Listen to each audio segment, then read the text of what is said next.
Ladies and gentlemen, Panther Productions is proud to present one of the greatest karate kickers and fighters of all time, Mr. Bill Superfoot Wallace. Since the late 60s up until his retirement in 1980, Mr. Wallace has dominated semi-contact and full contact competitions with his superior fighting style. A middleweight, he is the only officially recognized full contact fighter to retire undefeated with a record of 24-0. He is considered a pioneer in full contact karate, credited with introducing the sport at the first PKA World Championships in 1974. Given the nickname Superfoot because of his lightning left leg, which has been clocked at speeds close to 70 miles per hour, the Wallace kicking style has been copied by buddy martial artists everywhere. Mr. Wallace has starred in numerous martial arts movies alongside such greats as Jackie Chan and Chuck Norris. The author of 2 books, Mr. Wallace has also produced 4 best-selling instructional tapes on karate, which include stretching, kicking, sparring, and self-defense techniques. Even though he is now retired from competition, he continues to give seminars throughout the world and teach in the Los Angeles area. We feel this exclusive interview will give you great insight into what makes Bill Wallace tick and what it takes to become a world champion. Bill, how are you today? I'm fine. How are you doing? Well, thank you very much for coming down. Well, thanks for having me. Bill, I'm sure your fans out there would like to know a little bit more about you. All they see in the magazines is usually your current wins or what you've been teaching in seminars. But used to be current wins. Yeah. I'm an old person now. But I'd like to start from the beginning. And where were you born?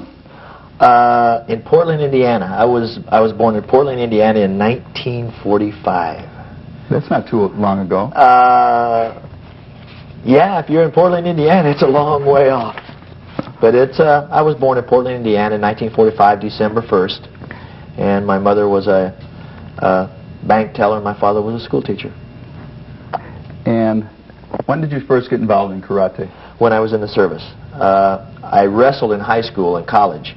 When I joined the service, I was looking for a wrestling team. They didn't have one. They had a judo team. So I took the judo instructor, and I wrestled with him, and I beat him. So he got me to go for the judo aspect of it. So I played judo, and I made shodan, which is a first-degree black belt in judo. And then in 1966, I was playing with judo in San Bernardino at Norton Air Force Base. I hurt my knee. I was working with Ouchigari takedown and tripped, and the guy fell on my leg and tore the medial collateral ligament. So that kind of ended my judo career. And one day in February was around, because this happened in November '66, and in February '67, I was just walking around kind of feeling melancholy and sorry because my knee was still hurting. A friend said, "Hey, there's a karate school downtown. Let's go check it out." I said, "Yeah, okay." So we went down there, and I've always been working with people. You know, you take them off their feet or you throw them, and then you get up and let them get back up. But all of a sudden, I saw these people punching and kicking with the other person or the opponent's inability to get back up. You know, the killing technique or the maiming technique per se. And I said, "Hey, wow, this is fun." And I've always been an individual type sportster. So, you know, one-on-one seemed like the thing to do at the time. So you started in the service. Who was your first instructor? My first instructor was Mickey Janek and George Torvid. They're still in San Bernardino. No kidding. Yeah. And I wonder if they ever thought you'd be where you are today. I go visit them once in a while. We get back there, and it's kind of funny because the system that I started with, Shoin-Ryu, has a very strong system. We work a lot of side movement, a very strong back fist. The kicking techniques are basically low, very much like the Kempo system or the Shotokan Japanese style system, to where the side kick or the roundhouse kick or the spinning kicks or front kicks are to the stomach and below. And I just picked up the high kicks, the combination kicks, by going to tournaments and watching them. I used to fight with my instructor, Mickey Janek and George, in San Bernardino, and it felt like I was just missing something. You know, I was fighting, but I didn't want to throw my hands because I didn't want to get close enough. And in high school, I never, you know, if you think about it, when you're a little kid, you don't want to get hit. Pain hurts. So when you were fighting and you were in close, if I'm close enough to you to punch you, then you're just as close to me to punch me back. I didn't like that. I wanted to stick my leg in your face. So I just started playing around with it. And how about competition? When did you first get into that? February in Santa Ana. I made brown belt because they had me carry my rank over from judo to do the karate, and at that time I was a brown belt in judo. So they say, well, you just be a brown belt in our system since you're picking it up fairly quickly. So first tournament I fought in Santa Ana, and I took second place in the brown belt division, both light and heavy weights. In sparring? Yeah, in sparring. I fought a gentleman named Jim Bottoms. If you remember him back in the late 60s, early 70s, Jim was one of the best middleweight point tournament fighters in California. He beat me 2-1 in overtime. So you lost your first tournament? Yeah, lost the first. Yeah, well, I lost a few. Let me tell you. Did you learn something? I learned a lot. I learned that I didn't ever want to get close to anybody anymore. Oh, you decided? I decided the leg is longer, stronger, and it keeps me out of the way. And you went as a brown belt. How long did it take to get your black belt? I made black belt June of 1967. That's within a year? Yeah. That's 9 excellent. months. Well, I guess the good thing about the way I did it is it was practical. What we learned was the practical aspect, the self-defense aspect. We had to learn our forms. I had to know 9 forms: the Pinans, Anaku, Wansu, Nahanshi Shodan, Nahanshi Nidan, Seisan. Basic forms, also the advanced forms. But I never liked them. And the instructor's whole purpose for teaching us those forms, so you would have an understanding of the movement, understanding of the Shorin-ryu system itself, which I thought was brilliant. And then we use the techniques in the practical aspect. This is a back fist. It's designed to go to the face, to the bridge of the nose, whether offensively or defensively. And that's the way we worked it. And I spent 4 or 5 hours a night there. It's not like I would go work out for an hour and then go home or go someplace else. I was in the service at the time, so I get off work at 4 o'clock, end up at the school at 5 o'clock, go home at 10 o'clock. Do you remember your first black belt competition? The first black belt competition was in Lexington, Kentucky. My good friend Glenn Keeney, at that time I was out of the service and back going to Ball State University in Muncie, Indiana. And Glenn had talked me into going to this karate tournament in Lexington, Kentucky. So I said, yeah, sure, why not?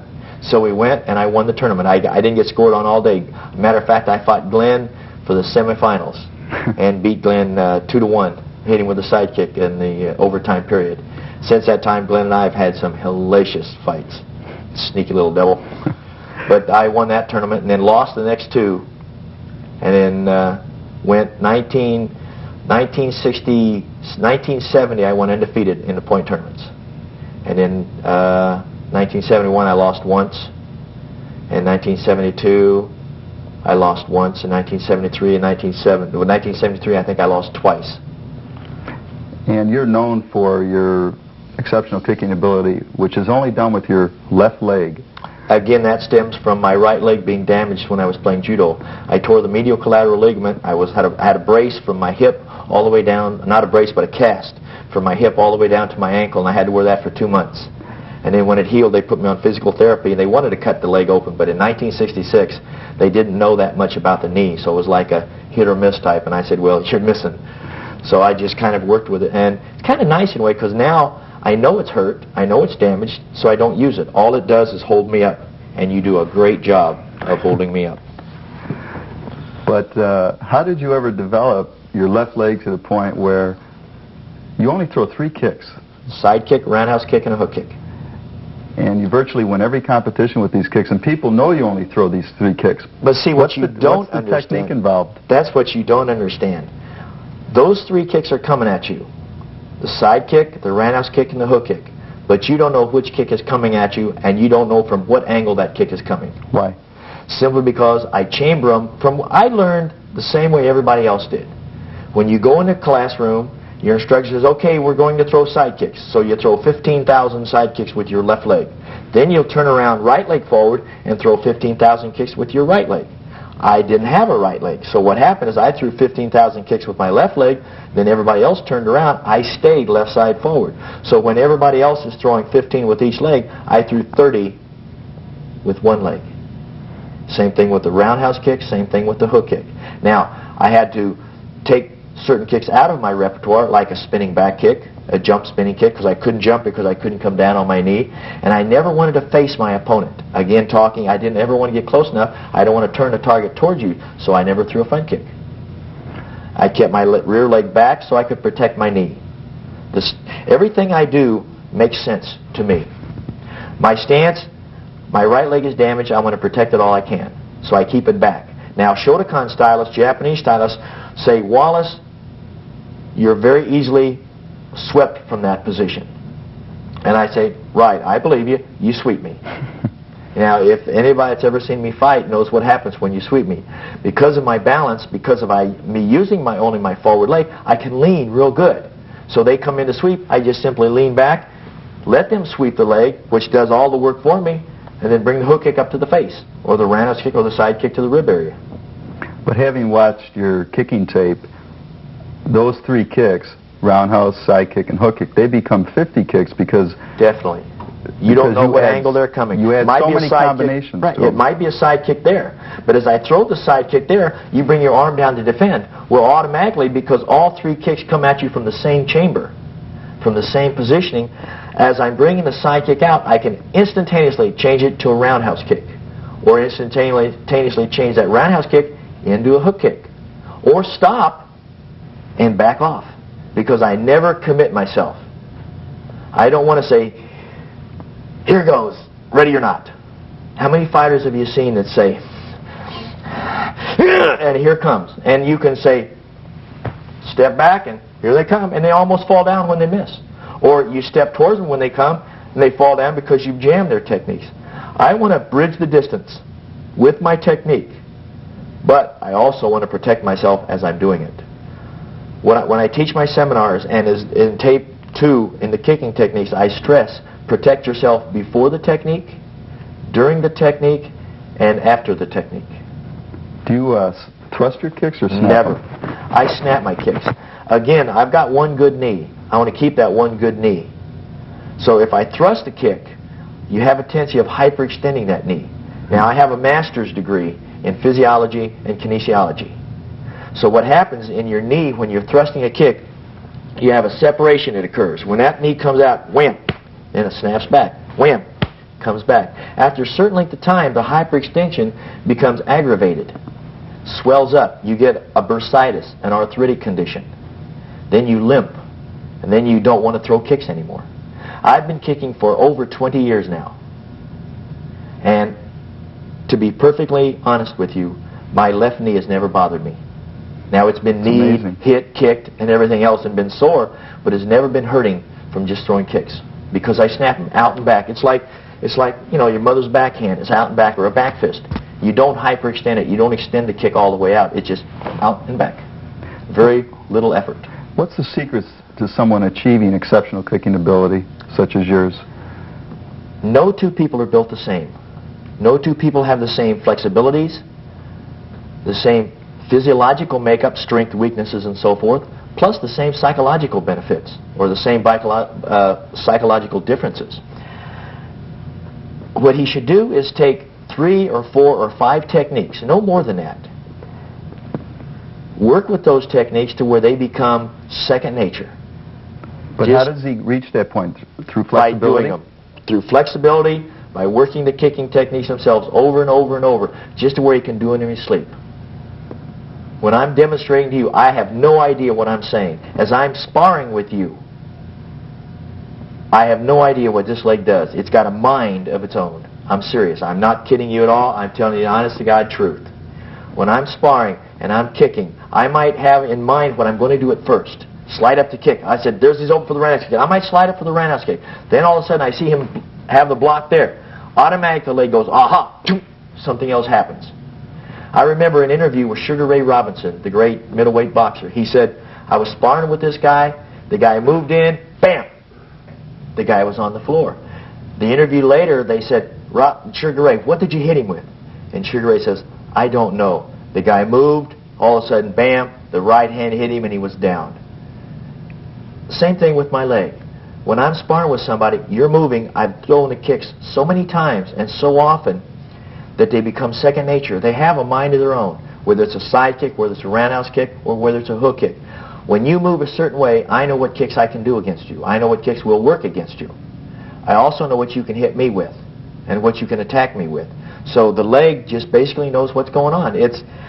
I don't know, people have asked me, says, Wallace, how come you can go an entire tournament? This is points now. This is back in the early days, the points and before full contact, and in full contact too for that matter. How come you can go a whole fight and not get hit? Because I've always told myself, the first thing you're taught in karate is how to block, how to get out of the way. Why should I stand there and let you hit me and then counter you? What I want you to do, and what I want to teach myself to do and work with all my students, is when you attack me, I want to just be out of range. Just be out of range. So when you throw something, you're hitting nothing but air. But then when you correct yourself and I correct myself, you're in my range. Because there's always somebody out there that can hit a little harder than you can, that can hit a little faster than you can. But there doesn't anybody ever has to be any sneakier. Besides a lot of martial artists trying to emulate your kicking ability, they also try and copy your stretching, and your flexibility is quite amazing. How does one achieve flexibility? Do you feel you were a natural? Hey, you just take the right pills. That's the secret? It's not. Did you always have good flexibility?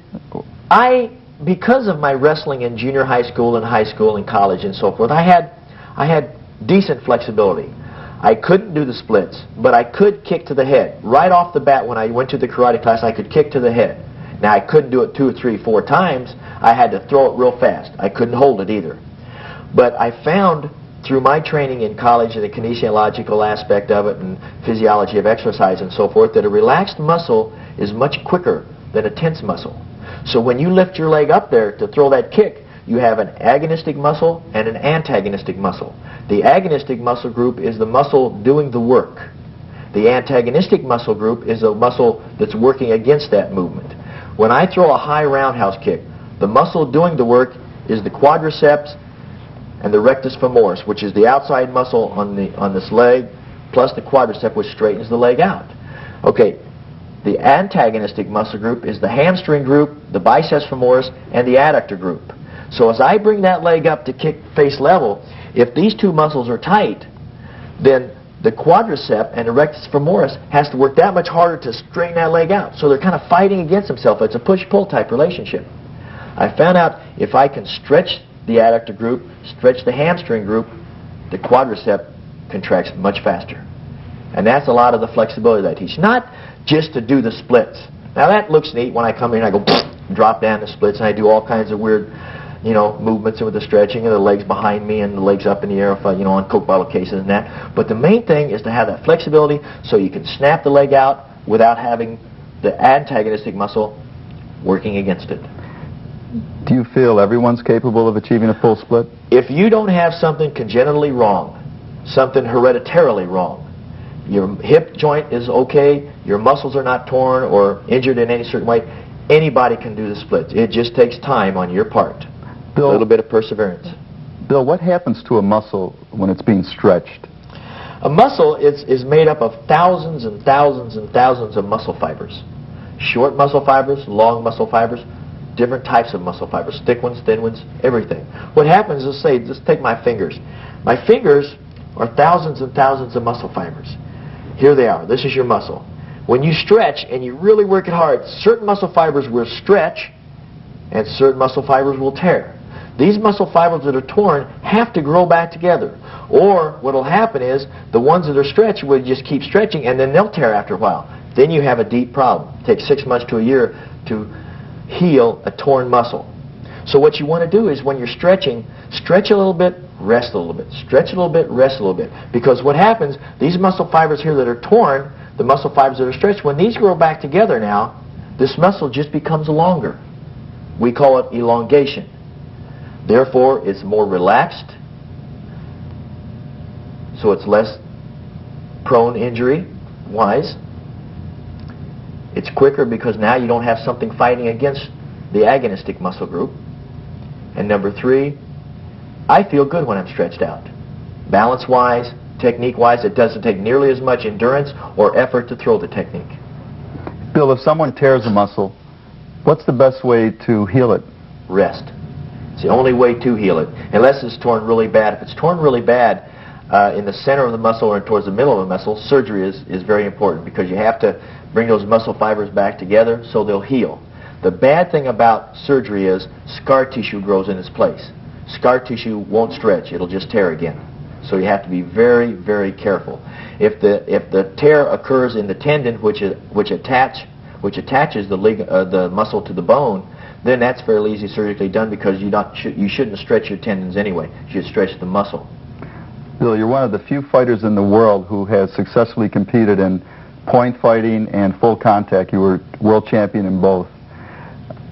What do you attribute your success to? Many fighters can't make the transition. They either do one or the other, but how were you able to handle both? Well, number one, I fight the same way. If you'll ever watch me, if you've ever watched me full contact or point tournaments, I fight exactly the same way. The number one in my mind is don't get hit. If I'm sparring with somebody and I have a technique in mind to use, my thought is not, how's he going to block this? Or, oh God, I'm going to get him. My thought is, what can he do to me when I throw this kick?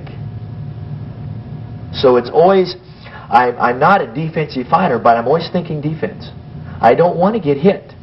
If I fight you for an hour match and I hit you once and you don't hit me at all, I win.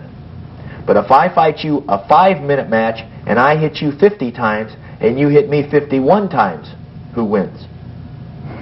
Now we got to go into who hit who the hardest, who hit who with the most combinations, who was the stronger fighter, who was the most aggressive. That doesn't matter if you never hit me.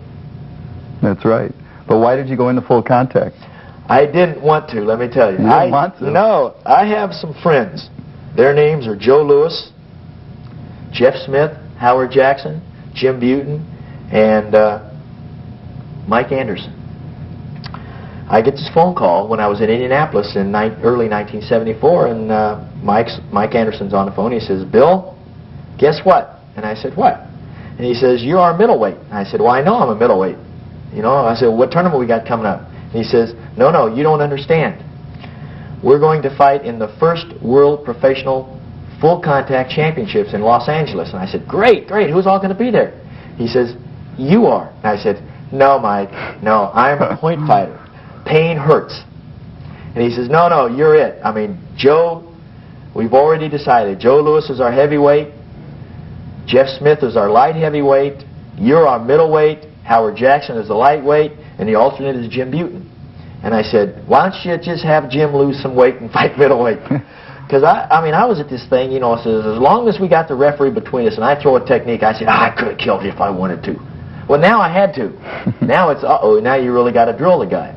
So I'm thinking, I said, God, I don't know how to punch. I don't know how to do this. I never hit a guy hard intentionally. And I said, well, heck, I'll just fight the way I've always fought. Because, you know, back in Indiana, I didn't have a boxing trainer or somebody to teach me how to do this. So I said, I'll just fight regularly.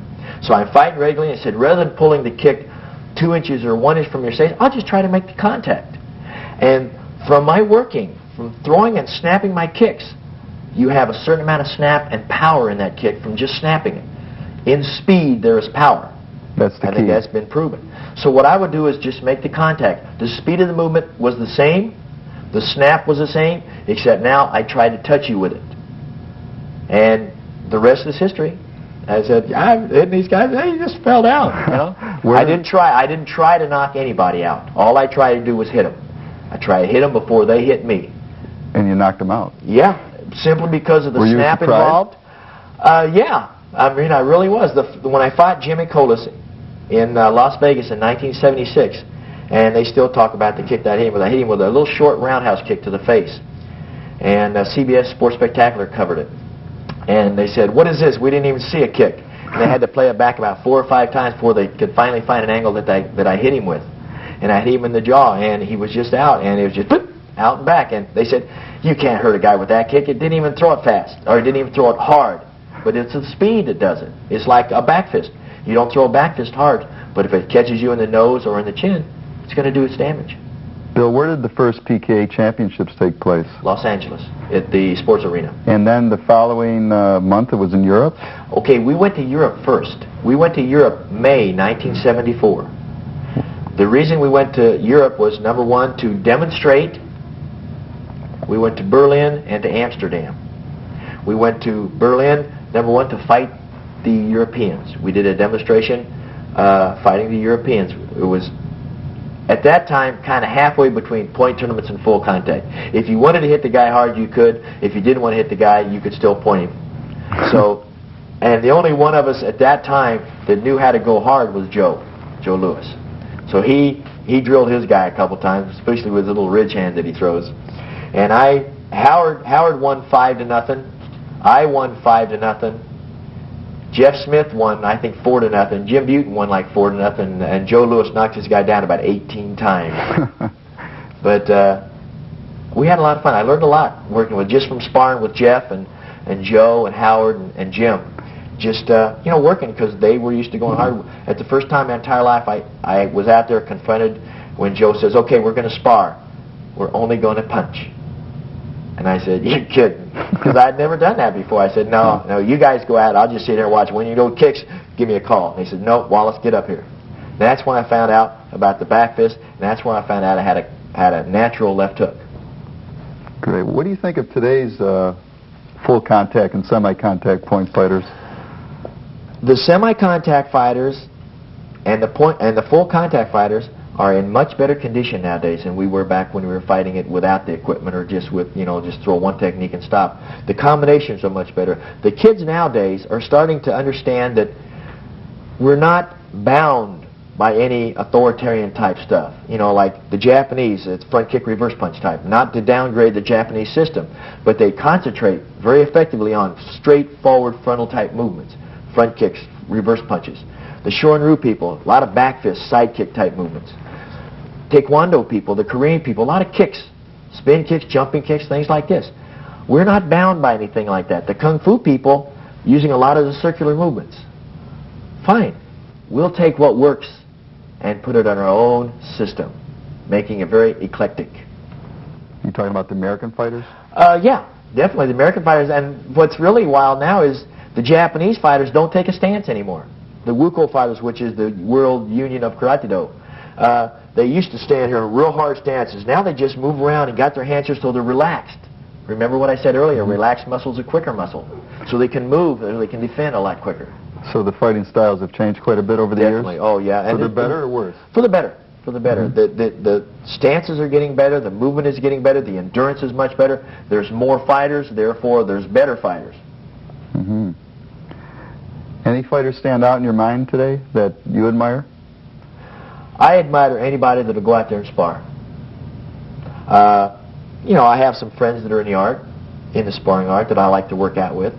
But I admire, if you've got the guts and the determination and the perseverance to go out there and try it. Team sports do absolutely nothing for me. If there's an 11-man football team out there and you're the best man on the 11-man football team, you could end up being last place in your division because everybody else could be rotten. Or you could be the worst guy on the whole team and be in first place because everybody else overshadows you. But when you're in wrestling, whether in judo, whether you're in karate or boxing or any kind of an individual sport, if you win, you win. You get all the glory. If you lose, you can't blame anybody but yourself. It's not like, well, the other guys on the football team screwed up. I was the only one right. You know, I called the right play. Everybody else did the wrong one. Bill, you've given seminars all over the world, and you still continue to do so. What do you think the fighters today, or the martial artists in general, lack most in their training? Thought. Thought. Definitely. There's so many people out there telling you what to do. Wrong. Like what? 95% of the coaches out there in boxing, in wrestling, in judo, and in karate teach you the way they were taught. Mm-hmm. This is a side kick. Do it. So some guy says, well, why? Don't argue with me. Just do it. You know, it's not that I can't explain it to you, but just do what I said. Just once, I would like, when I do my seminars, I explain when I'm doing a side kick, what muscles are being used, why you're developing the power, why you're developing the snap to do the kick, why everything happens the way it happens, why you throw the kick in a straight line movement rather than snapping and swinging it up. Because it's important, number one, for the student to understand why it's being done, not that this is the end result, keep doing it until you come up with that end result, but why something does what it does. I mean, for years and years and years, people have said, run every day. You don't have to run every day.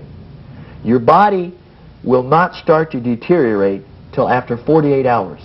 It takes 48 hours for your body to start to deteriorate from some hard workout. If I work out hard today, I'm going to be tired tomorrow. Why should I continue to work out tomorrow and lessen my resistance to disease, to fatigue, whatever? Muscle has to heal itself. Your entire body has to heal itself. You can be the sickest person in the world as long as there's not something really bad wrong. Rest will heal it. The man upstairs did that for you.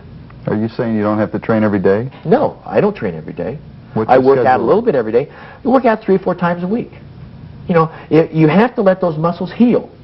You have to let the flexibility, the strength, your mind work for you.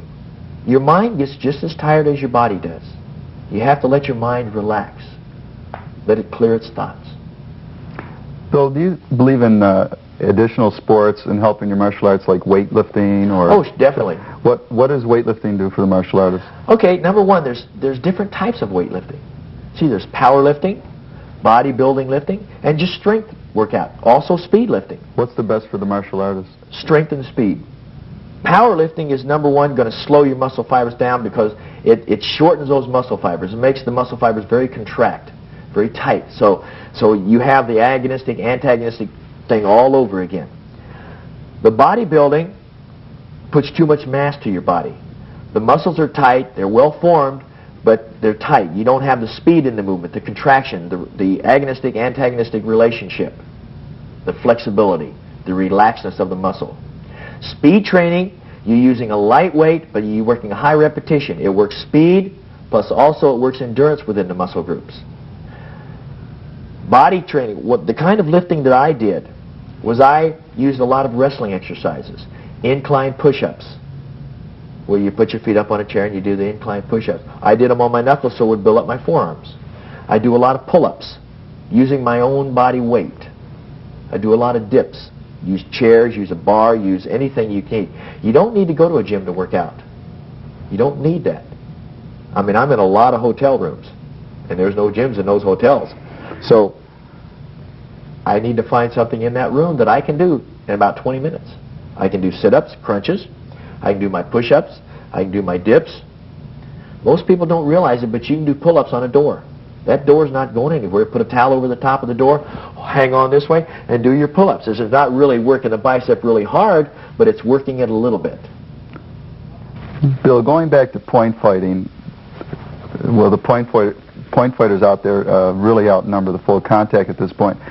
If someone wants to make it all the way to the top in point fighting, what do they have to do to get rated? Travel and win. Technique doesn't matter because you're just trying to get the point. Again, a little bit of flamboyancy doesn't hurt. If you're a good kicker, use those kicks. Karate officials tend to count kicks a little more than they count hand techniques, simply because they're flashier, they're quicker, and they look prettier. Mm-hmm.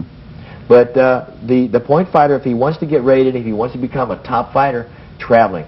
People in the Southeast fight different than the people in Los Angeles. The people in the Northeast fight different than the people in Texas. The people in the Midwest fight different than anybody. What uniqueness are these areas to each other? For example, this type of tournament, Texas, okay, they're just rough and tumble fighters. They bow in. When you get a point, you know it. If you get scored on, you know it. It's not like, you could have, because I just did. You know, they're not adverse to making contact. What about the Not South? hard contact. The South is a good, clean point. Yeah, you know, and a lot of defensive stuff. It couldn't really hurt you if in a street situation, but it's a nice, solid point for point tournaments because they use a lot of counters. What about the East? The East, being predominantly Korean, do a lot of jump kicking, spinning kicks. Mike Warren, Albert Cheeks, Joe Hayes from the Northeast, Jeff Smith. What would you say about the West Coast fighters?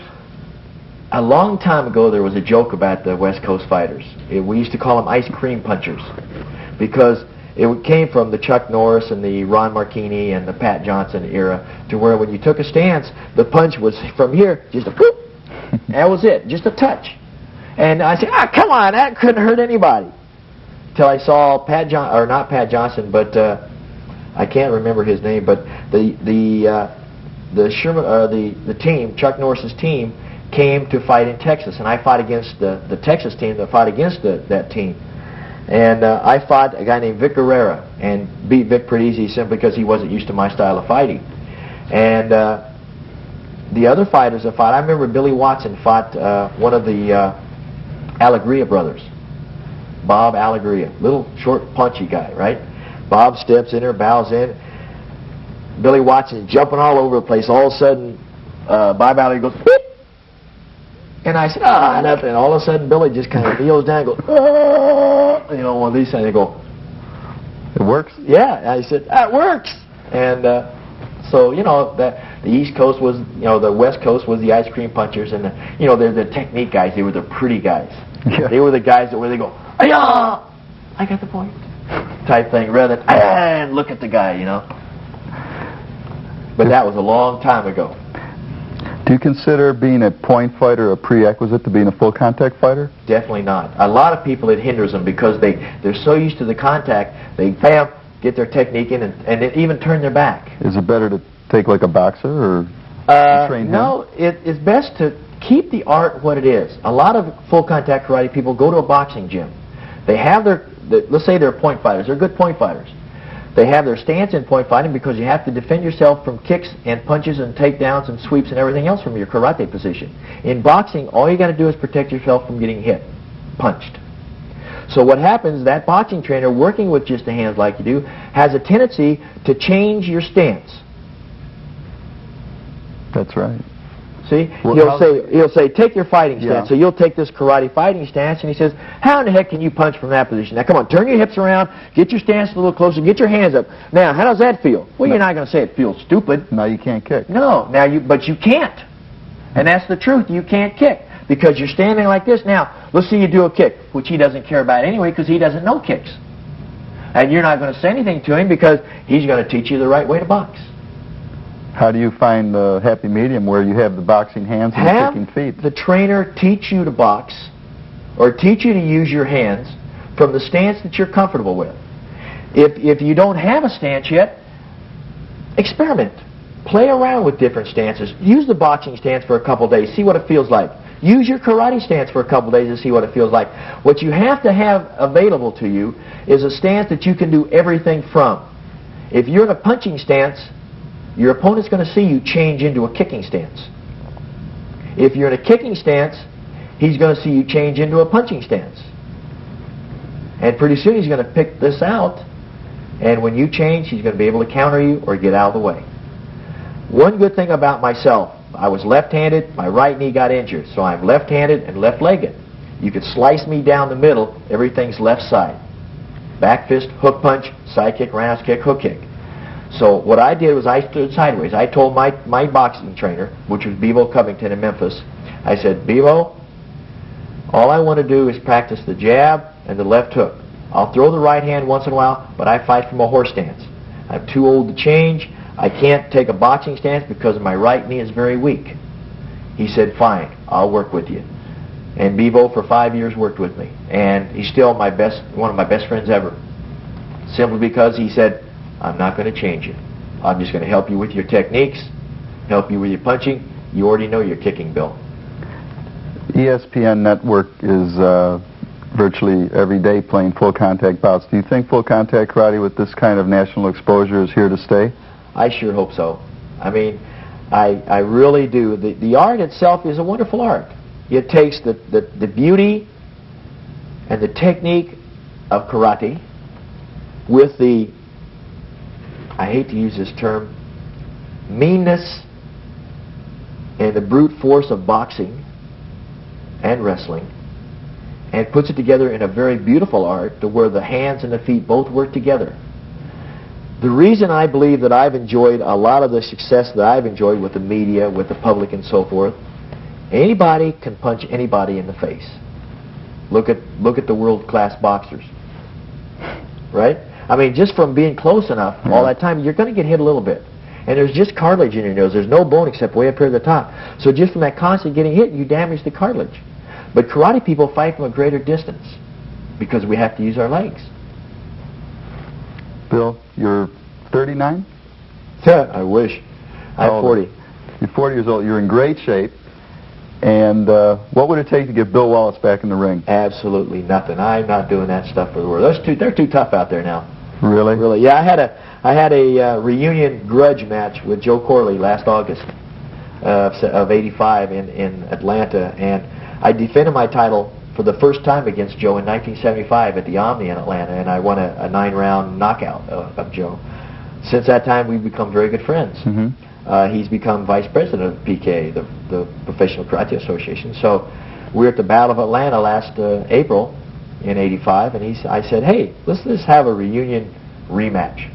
You know, so he thought it over, and he says, ESPN wants to do it. And I said, no, this is just for the fun of it. Not hard, not full power or anything. Let's just you and I play around.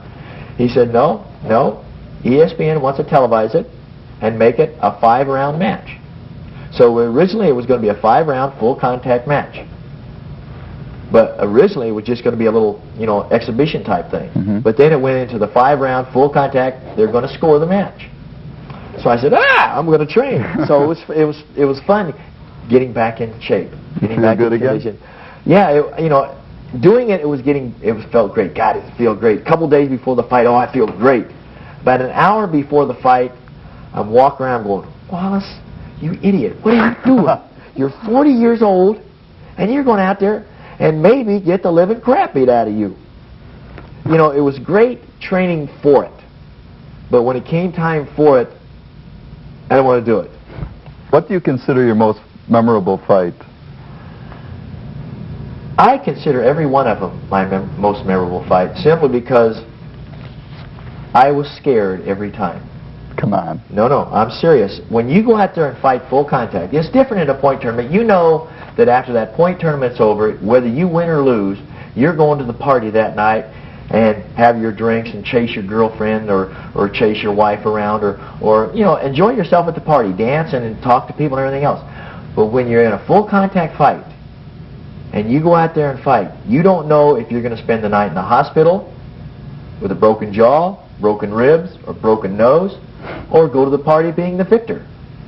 You never know. I fought some guys that people have told me, hey, you're going to have no problem with this guy. You're going to knock him out within the first 30 seconds. No way. Everybody fights everybody else differently. And anybody can knock anybody out. If I hit you with the right technique in the right spot at the right time, you go out. A little 5-year-old kid can hit me in the right spot at the right time with the right instant, and I'm going out. So I have to think about that, especially when I'm fighting 9 and 12-round fights. The longer the fight, the more chance you have of getting hit. Bill, let's talk about your 4 videos. You just did a new one on self-defense. That's a new twist for you, isn't it? Well, I've talked with several people, and I've seen a lot of videos out there, and it's like, here we are standing facing each other. Now, which is a joke right away, because if you're going to pick a fight with me, the best place you want me is right in front of you, facing you. And if I'm going to pick a fight with somebody, that's where I want them, right in front of me, so I got a shot at whatever I want to go for. So I said, well, hold it. Let's change this around. And rather than say, this is number 1, do this. This is number 2, now do this. Because no two people are going to act the same way after they're hit. So what I wanted to work with was combinations, very few kicking combinations, very few hand combinations, but be able to have them so instinctive that when I hit you with that first technique, whatever it's a punch, a kick, or a trip, or whatever, that my reaction, whatever you do after that, comes naturally. So there's no set techniques to use. Have you ever been attacked where you had to use karate to defend your life? Never have. Never? Never have. I've even gone to the extent of being in so bad of moods that I went out looking. And I think what it is oftentimes is if you have an aura about yourself or you have that confidence about yourself, and my eyes kind of help too because I got these beady, mean-looking eyes. But I'll go to, when I was in Memphis, I was in a bad mood one day. I was in a terrible mood. So I went to TGI Fridays. And I'm sitting there, and about 3 or 4 tables over, these 4 guys and this one guy is bombed. Big, heavy guy, right? Gets up, kicks a chair, right towards me. And I just look up at him and look at him. And he looks at me and he says something under his breath, and I say, like that, right? And he looks at me and he clenches his teeth. And all of a sudden this other guy that's sitting down looks at me, grabs him by the arm. He bends over and he goes, he looks back at me and reaches a chair and pulls it back underneath him and sits down. I went, and that's the closest I ever came, except when I was working with Belushi once. I used to throw guys off of stages and things. Bill, how do you relax? Do you have any special hobbies? I like cars. I collect Cars? Yeah. What kind of cars? Old ones, old sports cars. I have 7 cars right now. I have the oldest one I have is a '58 Triumph TR3. I have a 1966 Porsche, a 1967 Fiat Ferrari Dino. Can I borrow it sometime? No. Do they run? Runs great. I buy them or I like them run. I play with them myself. What else do you have? 69 Camaro convertible. Beat up Volkswagen, and I just love to run into things. And again, the Mercedes, so I can drive my family around, or if I get lucky enough to ever get a date. Back seat works good, though. If someone were to ask you what you feel you contributed most to the martial arts, what would you say? I would like to think that I was one of the forerunners of effective kicking. Not just that Wallace was a champion or Wallace was a real good fighter, because there's going to be a lot of fighters come along and they're going to be a lot better than I am, than a lot better I ever was. I don't know about that. I do. Trust me, I knew it. Just people learn. People learn. But before me, and it sounds like I'm bragging, I don't mean it to, it was one kick or one punch. Come in, throw that one kick. If you didn't get in, get out there and regroup. Where I started it, I guess along with maybe Skipper Mullins from Texas, because he did it about along the same time I did, a little bit, but he stayed basically in Texas, is the combinations. I throw one kick, get you to react to that kick, and then bam, throw something else. To where you learn to set your technique up. You just didn't throw the technique, but you used it to set your opponent up. And that's why I like to be remembered, not as a great champion, not as a cute, handsome, debonair guy that I am, but just remember for contributing something, because I love the art. And what does the future hold for you, Bill? What are your plans now? I'd like to retire a millionaire in about 1.5 years, 2 years, but I'll settle for $10,000. But I still enjoy doing seminars and exhibitions. I still travel quite a bit. At 40 years old, I guess people like to see old men kick and stretch and things like that. But so you still have your foot in it? Yeah, I still have my foot. Still got stuck in there. But and some films. I do some films once in a while. Jackie Chan or like John Belushi or Chuck. Friends asked to do films. I might do one, but they're not a whole lot of fun to do. So but I do like karate. I like my time free. I like my time to myself, and I enjoy life. So what the heck. Well, Bill, it's been an honor having you down here, and we really appreciate it. Well, thank you for having me. And we hope that the audience has gained some insight into Bill Superfoot Wallace. Well, thank you, and don't forget, keep the leg up.